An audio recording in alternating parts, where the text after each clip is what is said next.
Selamat pagi Bapak Ibu Saudara-saudara. Sebelum kita memulai aktivitas kita satu hari ini, mari kita mendengarkan renungan harian. Kita bersatu di dalam doa.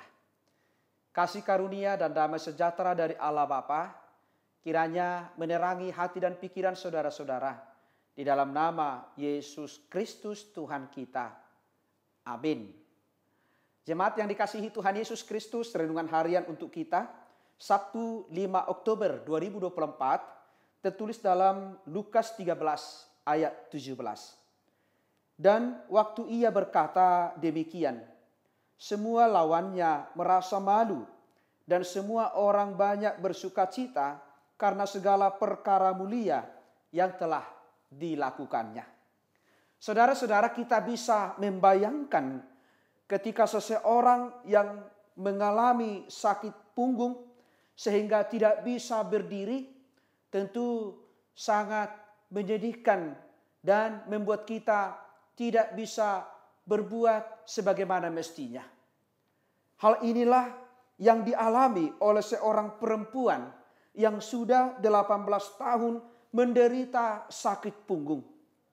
18 tahun ia berjuang, menderita dengan penyakit tersebut.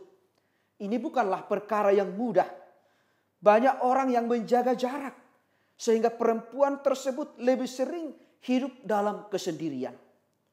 Namun dalam pergumulan tersebut, perempuan ini tidaklah putus asa.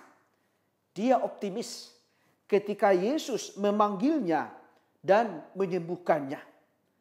Persoalannya adalah bahwa penyembuhan tersebut terjadi pada hari Sabat, sehingga menimbulkan perdebatan antara Yesus dan orang-orang Yahudi.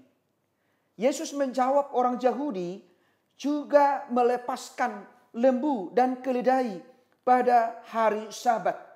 Yesus mengatakan mereka juga memberi makan lembu dan keledai pada hari Sabat. Tetapi perempuan ini yang sudah 18 tahun diikat oleh iblis dan harus dilepaskan. Apakah kita tidak layak memuji Tuhan? Apakah kita tidak layak memberikan dia kesempatan untuk menikmati hidup yang diberikan Tuhan? Yesus mengajarkan makna kasih yang sebenarnya. Kalau kita juga harus mengasihi orang lain seperti Kristus mengasihi kita. Ketika Yesus memberikan sebuah makna kasih yang besar, makna kasih yang benar, maka orang-orang Yahudi yang menentangnya dan orang-orang yang percaya kepada Yesus bersukacita. Saudara-saudara, itulah hidup orang beriman.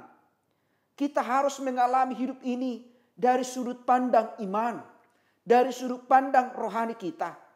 Pengenalan yang benar kepada Tuhan akan menuntun kita kepada hidup yang sebenarnya, yang Tuhan kehendaki, yang Tuhan tuntun di dalam kehidupan kita. Bisa saja kita seperti orang Yahudi yang merasa tidak pas, yang menuntut, yang merasa benar. Tetapi Yesus mengatakan bahwa kebenaran itu ada di dalam diri kita ketika kita hidup dalam kasih Tuhan. Karena itu Yesus mengatakan mari kita melakukan kebaikan Tuhan. Melakukan kebaikan Tuhan tidak dibatasi waktu, tidak dibatasi tempat. Tetapi itu adalah karakter hidup kita. Dan tidak pernah bertentangan dengan kehendak Tuhan. Sepanjang kita menghadirkan kebaikan Tuhan kepada orang-orang, kepada dunia ini, maka sepanjang itu kita juga telah menghadirkan kerajaan Allah di tengah-tengah dunia ini. Maka jadilah pribadi yang selalu mengajarkan kebaikan Tuhan, menghadirkan kebaikan Tuhan bagi orang-orang, supaya Tuhan menyertai kita, memberkati kita, dan meraih tujuan hidup kita. Amin. Kita berdoa. Terima kasih Bapa di surga atas berkat Tuhan melalui firman-Mu yang senantiasa mengingatkan kami tentang makna kasih yang sebenarnya. Kadang kami merasa kami yang benar, padahal banyak hal yang belum kami pahami tentang makna kasih yang Tuhan berikan kepada kami. Tuhan berkati kami untuk selalu hidup di dalam kebenaran Tuhan. Mengasihi Tuhan melalui sesama dan menjadi berkat bagi orang lain. Sekalipun kami banyak mengalami pergumulan, tantangan, dan sukacita, tetapi kebaikan Tuhan harus nyata di dalam kehidupan kami. Kami harus menjadi berkat dan mewartakan kasih Tuhan kapanpun, dimanapun. Karena kasih Tuhan tidak pernah dibatasi waktu dan tempat. Tetapi itu adalah bagian daripada kehidupan orang-orang yang benar di hadapan Tuhan. Berkati jemaat-Mu, seluruh pelayanan hamba-hamba Tuhan, kiranya peran kami satu hari ini senantiasa menjadikan berkat, sukacita, dan membawa pengharapan kepada hidup yang kekal.